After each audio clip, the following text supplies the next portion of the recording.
Hello students.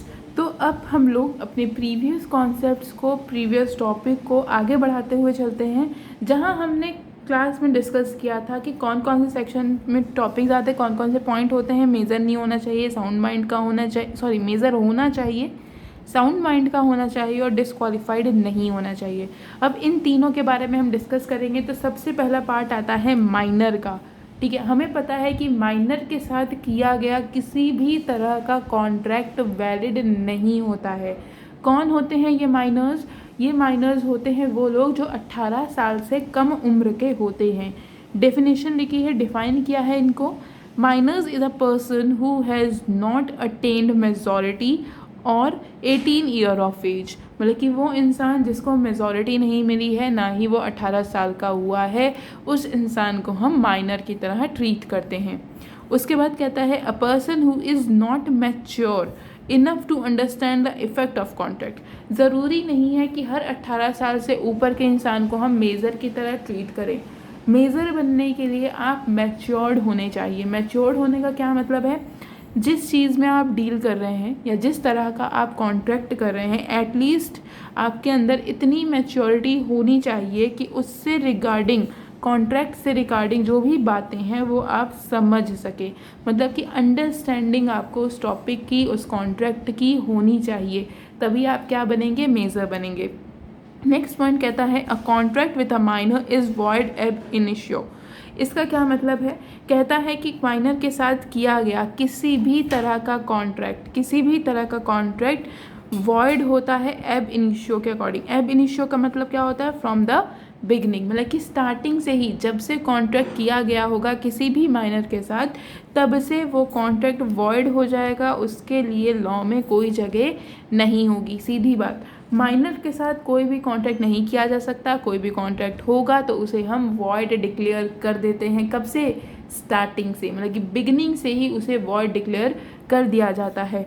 और miners कौन होते हैं? वो या तो वो 18 साल से कम होंगे, मतलब 18 साल उन्हें नहीं पहुंचे हैं, या फिर वो इंसान के 18 के बाद होने के बाद भी वो इतने मैच्योर नहीं हैं कि कॉन्ट्रैक्ट्स के इफ़ेक्ट को समझ सकें, उसको अंडरस्टैंड कर सकें।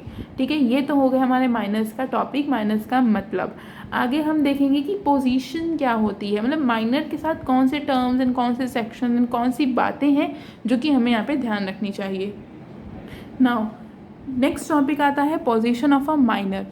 कंपनी के अंदर एक माइनर के साथ कौन कौन सी बातें हैं जो कि हमें ध्यान रखनी चाहिए, किस तरह के कॉन्ट्रैक्ट वैलिड होते हैं, किस तरह के कॉन्ट्रैक्ट वॉइड होते हैं, इसको हम लाइन टू लाइन पढ़ते चलेंगे, ताकि माइनर एंड मेजर से रिगार्डिंग जो कंडीशंस हैं इन अ कॉन्ट्रैक्ट वो आपको सही तरीके से क्लियर हो जाए। बात जो हमेशा ध्यान में रखनी है कि माइनर के साथ किया गया किसी भी तरह का कॉन्ट्रैक्ट वॉइड होता है। ठीक है, ये बात ध्यान रखनी होगी। हाँ, इन पॉइंट्स में आपको कुछ ऐसे पॉइंट्स मिलेंगे जिसमें बोला गया होगा कि इस कंडीशन में अगर कोई माइनर कॉन्ट्रैक्ट करता है तो उसे हम वैलिड भी मानेंगे। तो कौन सी कंडीशन है, कौन सी चीज़ें हैं, उसको अब हम डिस्कस करेंगे। पहला पॉइंट जो आता है वो कहता है contract with or by a minor is absolutely void. मतलब कि माइनर के साथ किया गया या माइनर के द्वारा किया गया किसी भी तरह का कॉन्ट्रैक्ट वॉइड डिक्लेयर कर दिया जाता है। डिटेल क्या है इसकी?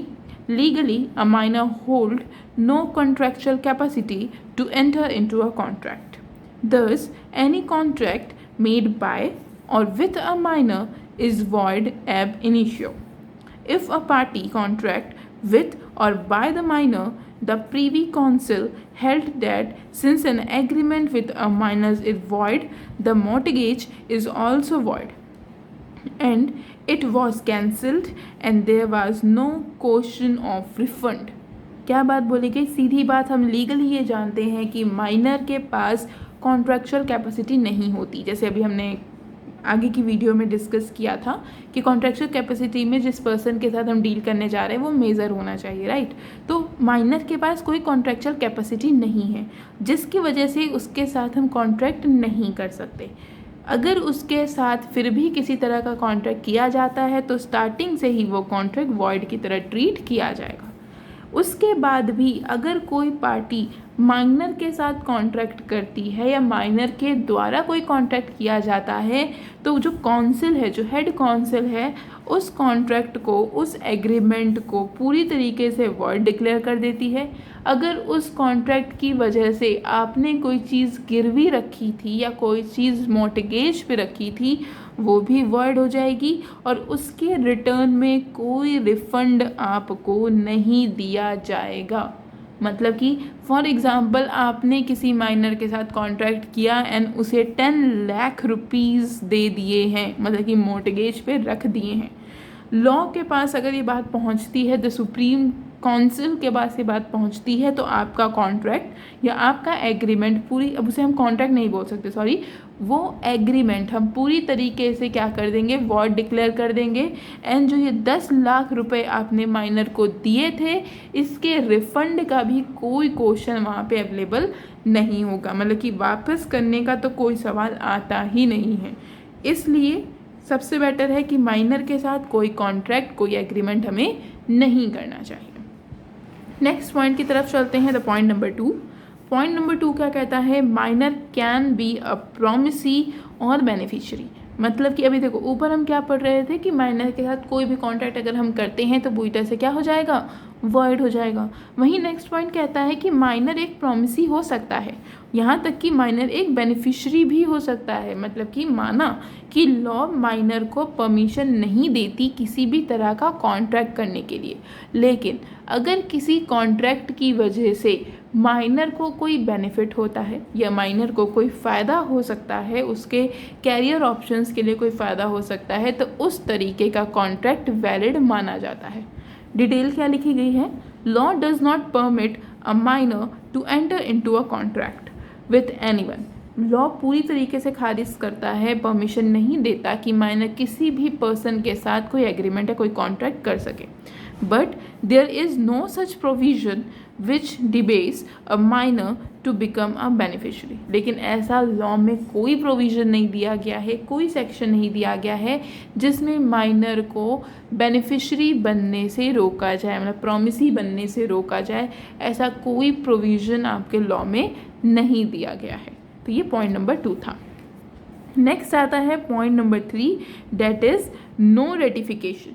नो रेटिफिकेशन का क्या मतलब होता है कि कई बार क्या होता है, कोई माइनर किसी कॉन्ट्रैक्ट में इंक्लूड होने के लिए अपने आप को मेजर डिक्लेयर कर देता है, मतलब कि वो दिखाता है कि वो 18 साल से ऊपर हो चुका है, बट इन रियलिटी वो 18 साल का नहीं हुआ है, डैट मीन्स वो माइनर है।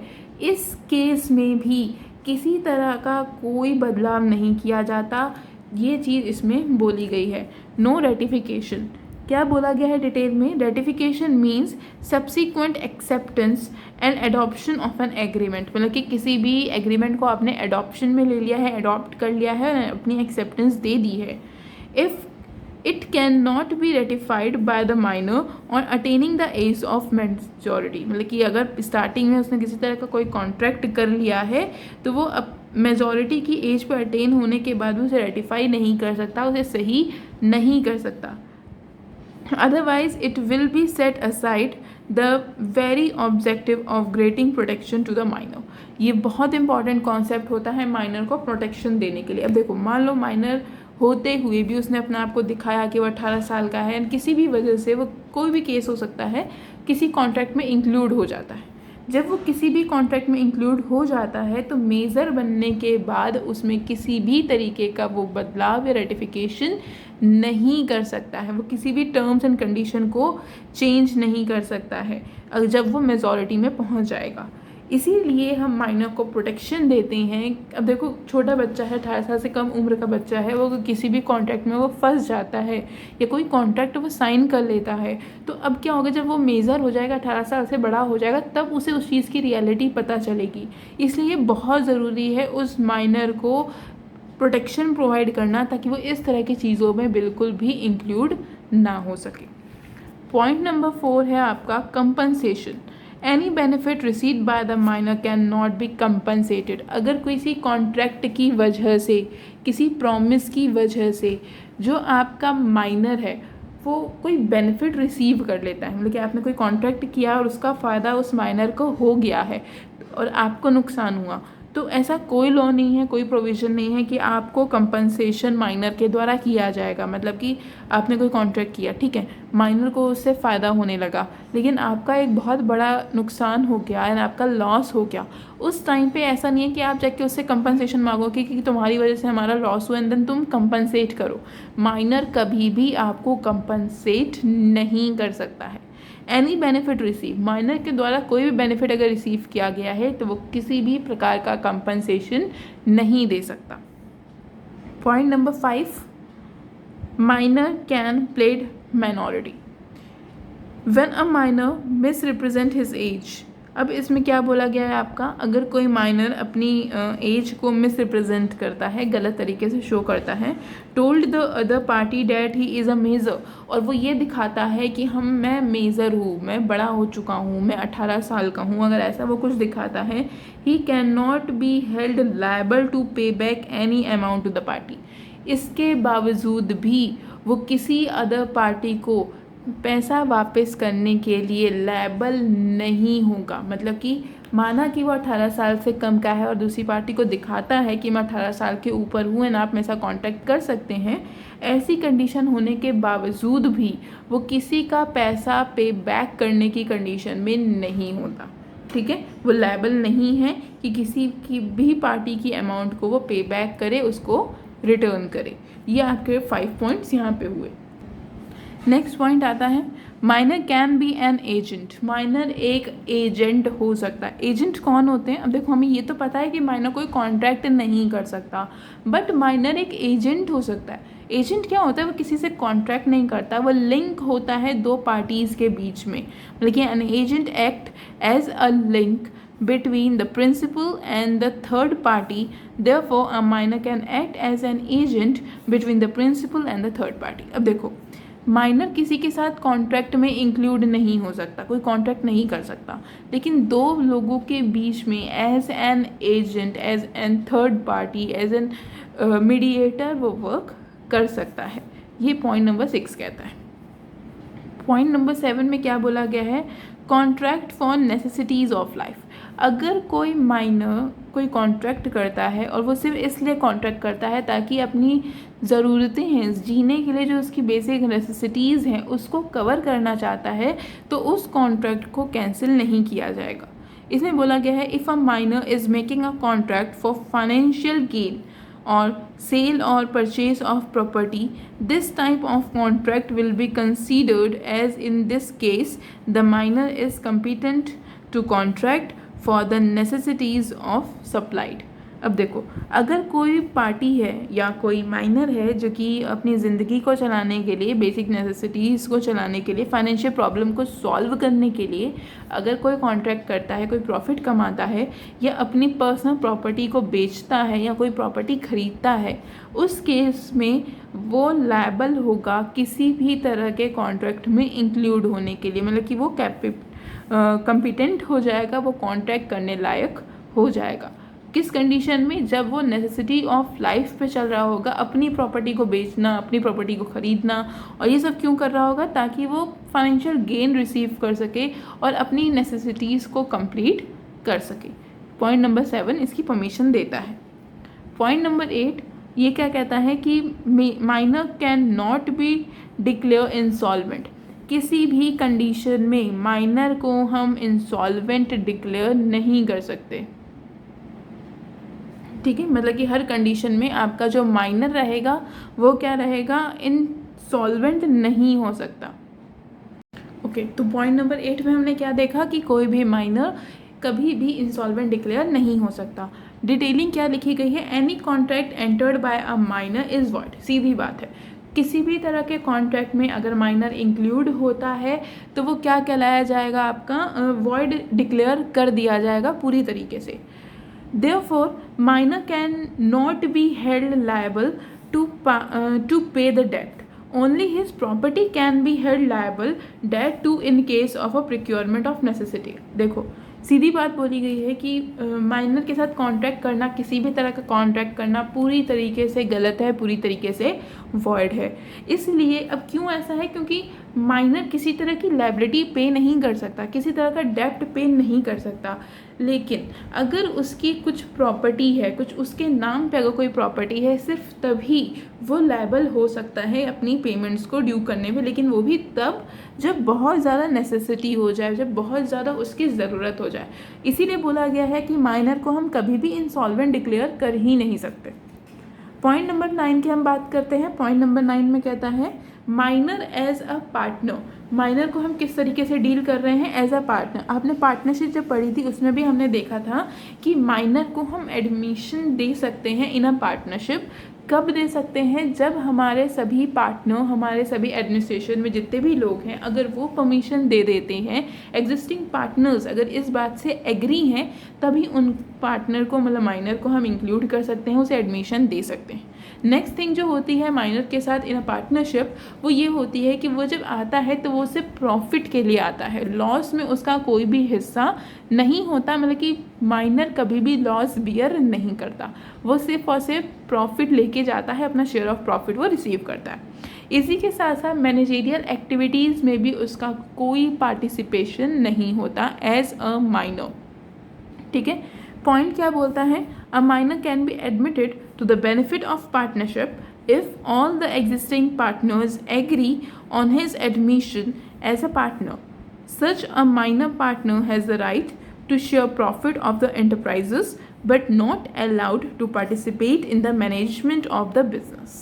ठीक है, ये बात यहाँ पे कवर की जाती है। मतलब कि एज अ माइनर कोई भी पर्सन हम पार्टनरशिप में इंक्लूड कर सकते हैं, एडमिशन दे सकते हैं इन अ पार्टनरशिप। कब? जब एग्जिस्टिंग पार्टनर इस बात से एग्री करे।